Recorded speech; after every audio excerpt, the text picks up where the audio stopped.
Hello everyone. So welcome to this video. In this video, we're going to be discussing about simple sentence. Actually, it's not a new topic for you. We have talked about this in some of the previous meetings. And in this video, we're going to be talking about it in details. So simple sentence. To start with, we might ask two questions. And what are those two questions? Those are, the first one is, what is sentence? Um, because when we're talking about simple sentence, we cannot avoid defining the word sentence itself. So let's try to do a Google search about the word. And if you type on Google the word sentence and then try to search for the definition, you'll find this.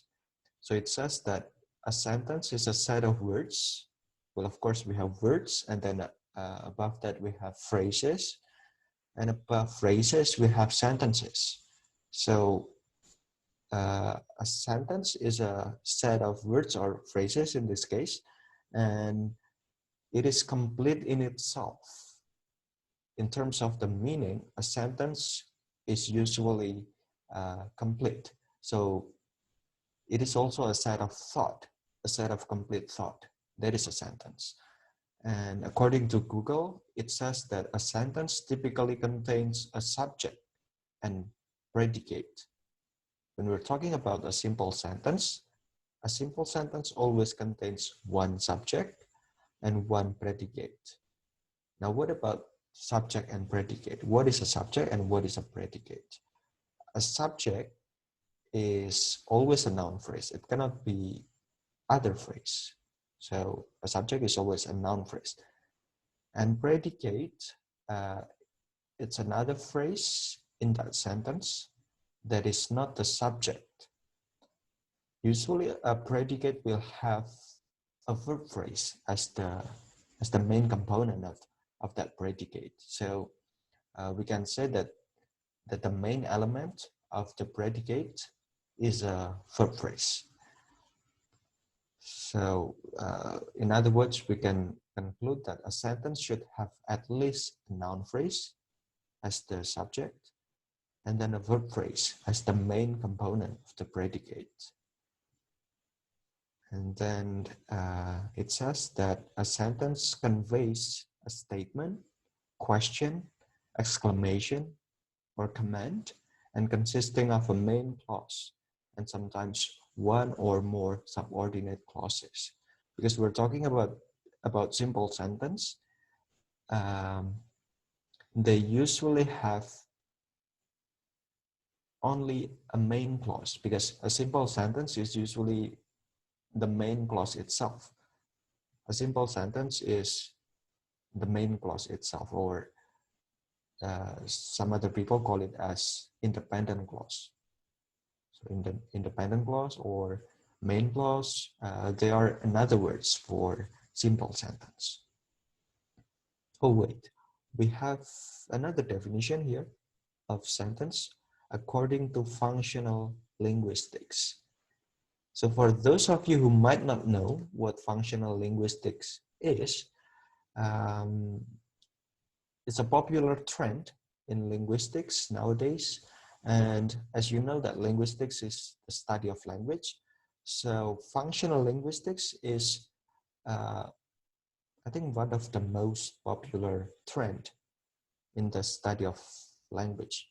So according to functional linguistics, a sentence is a unit of written text delimited by graphological features, such as uppercase letters, and markers, such as periods, question marks, and exclamation marks. So the keyword here is the graphological features. It means that according to functional linguistics, a sentence is a stretch of language that is usually in the form of written mode. So we can say that a sentence is a written form of the language, is a unit of a written language. That is a sentence, according to functional linguistics. Now, what about spoken sentences? I mean, like right now, I'm talking to you, right? And I'm uttering a lot of sentences in the spoken forms. So how do we call those spoken sentences? So according to functional linguistics, it might be important for us to set up the distinction between uh, what is called as sentences and what is called as utterances. So when we're talking about a unit in written language, we might call it as a sentence. When we're talking about spoken language, uh, a unit of that might be in the form of utterance, because utterance is basically, it's like um, a spoken form of a sentence. It's a it, it is a sentence that is uttered by the speaker. That is utterances.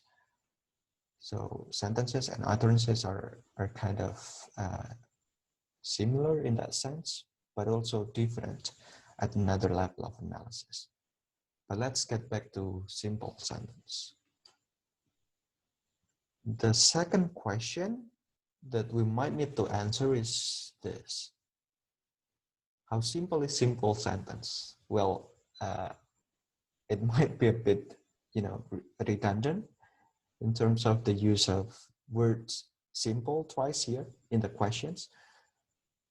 But I think it's important to define the word simple in simple sentence itself. So we need to ask, how simple is simple sentence? We might be able to answer this by defining the simple sentence itself. So simple sentence is basically something that needs a subject and a verb phrase. It's already defined by Google previously. And the word simple here indicates that it has to have a subject and a verb phrase.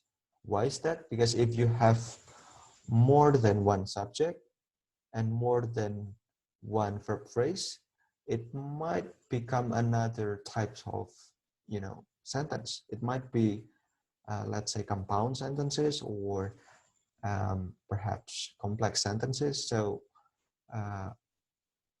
the clear definition of a simple sentence is that it has to have at least a subject, which is a noun phrase, of course, and a verb phrase. So those two are the minimum requirements of a simple sentence. Let's get to the examples here. We have he laughed as the first example. We can see that this is definitely a simple sentence because it has the noun phrase in the form of he. So he here is a pronoun. And I've mentioned that a pronoun can function as a noun. It functions similarly as a noun in a sentence. And therefore, in the sentence he laughed here, he is the pronoun that becomes a noun in that sentence that functions similarly as a noun, and it becomes a noun phrase. And whenever it's a noun phrase beginning that sentence, it's going to be the subject of the sentence. Now, does it have any verb phrase or predicate? So we can see here that laughed is a verb too, right? And when it functions in itself, when it functions alone in that sentence as a verb alone, then we may consider it as a phrase, and therefore it is a verb phrase. So there we have a noun phrase as the subject, and we have a verb phrase as the predicate. So we can say that it is a simple sentence. In the second example, we have I am fine. Does it have any verb phrase? Or does it have any subject? So let's discuss the verb phrase first. It doesn't really have a real verb, but it has something that is similar to a verb, and that is the word am. The word am here.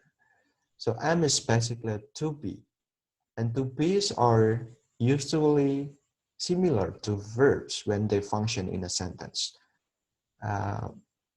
some scholars or linguists, they call to be's as linking verbs. Why linking verbs? Because they're not really verbs, but they function similarly like uh, verbs. So we can say that to be's are linking verbs. Yeah. So does it have any verb? Yes, in the form of to be. Yeah, in the form of to be am. And after the word am, after the to be am, we have the word fine, which is an adjective basically. So it explains the to be am, and therefore we can consider both am and fine as one unit. And if the head of the unit, if the head of the phrase is the linking verb am, we may consider it as verb phrase, or to be specific, we may say it as, we may call it as linking verb phrase, right? Okay, so we have the predicate here. Does it have any subject then? So preceding the word am, we have the word I. I here is again a pronoun, and it functions as a noun phrase. And in this sentence, it becomes the subject of the sentence. And therefore, we may consider this sentence a simple sentence because it has both subject, a noun phrase, I, and then it also has the predicate in the form of verb phrase, which is both am and fine. All right, those are the examples of simple sentences. And there is one thing to remember about simple sentence. It is that a simple sentence expresses a single complete thought. I've stated about that earlier. So a simple sentence expresses a single complete thought. And a simple sentence usually can stand on its own. It may stand alone as one unit of sentence. And now let's get to the controlled exercise here. So we have Uncle Bob. You've got this mark indicating that it's not a simple sentence. It's definitely not a sentence. Why is that? Because you have two words. The first one is uncle, which is a noun. And then the other word is Bob, which is you may call it as a nominal noun, or in this case, a name, right? Name is a noun, basically. So if you combine uncle and Bob, they become one phrase.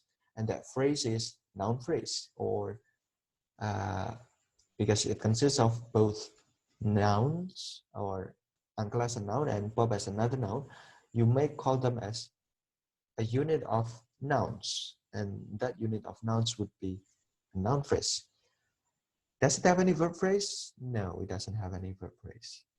Therefore, it's not a sentence, but it's a noun phrase. In the second example, it has the same mark. It means that it's not a simple sentence. It's not a sentence. Why? Because it doesn't have any subject. It doesn't have any noun phrase, right? It consists of three words. The first one is ate, which is a verb to. And then the second one is to. It is an adverb. And the last one is much. Much here is also an adverb. Can they be considered as one unit? Yes. It means that they are basically one phrase. They form one phrase. And what phrase is that? That is verb phrase. Why? Because the head of the phrase is ate. Too much here explains the word ate.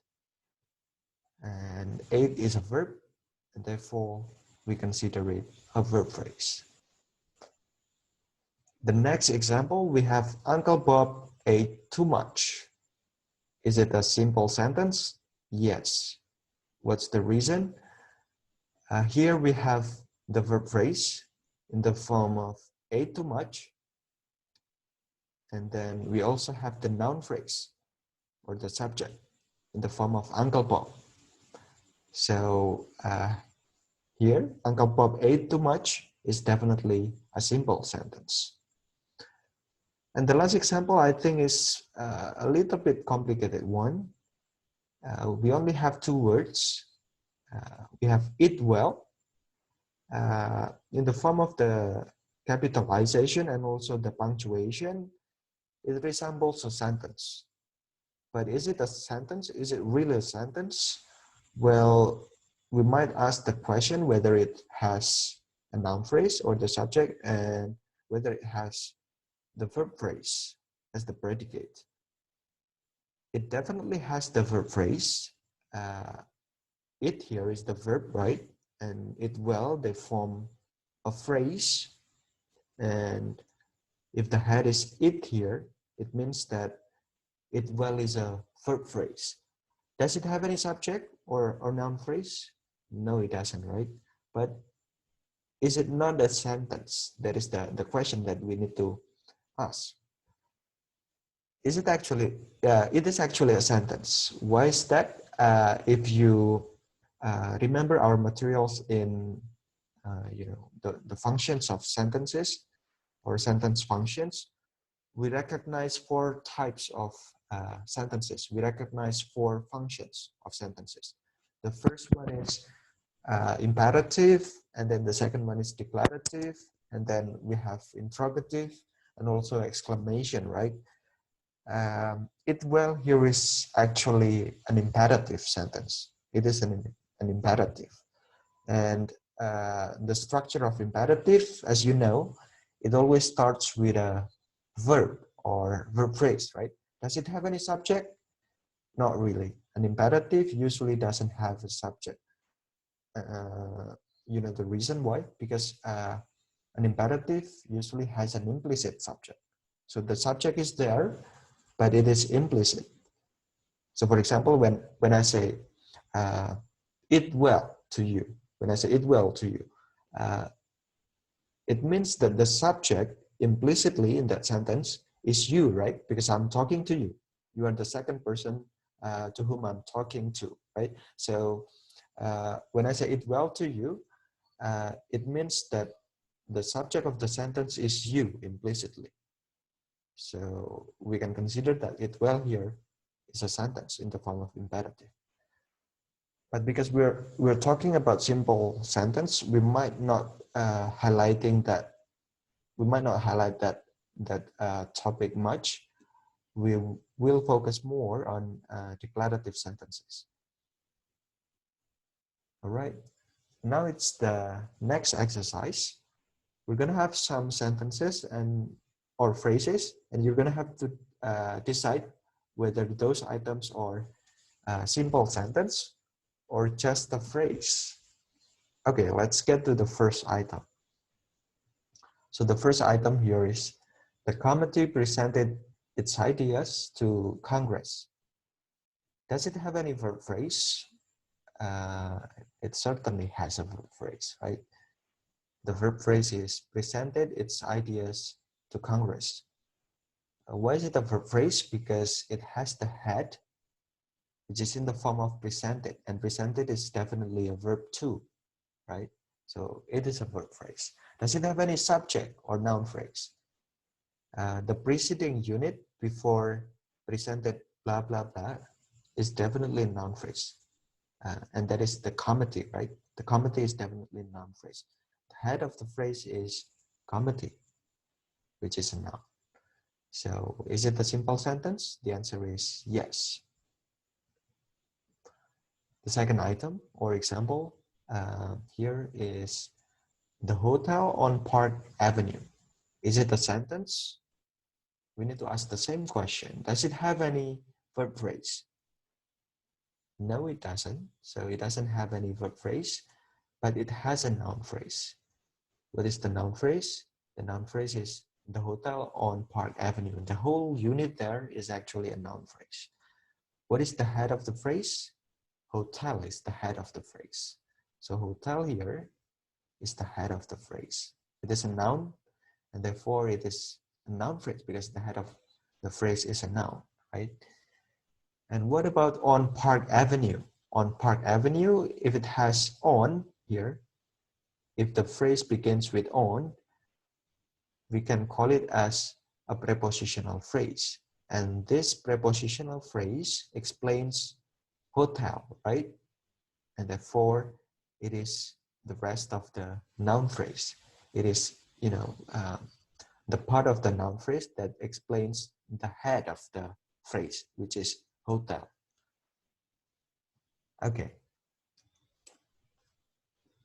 The third item is quite similar to the second one.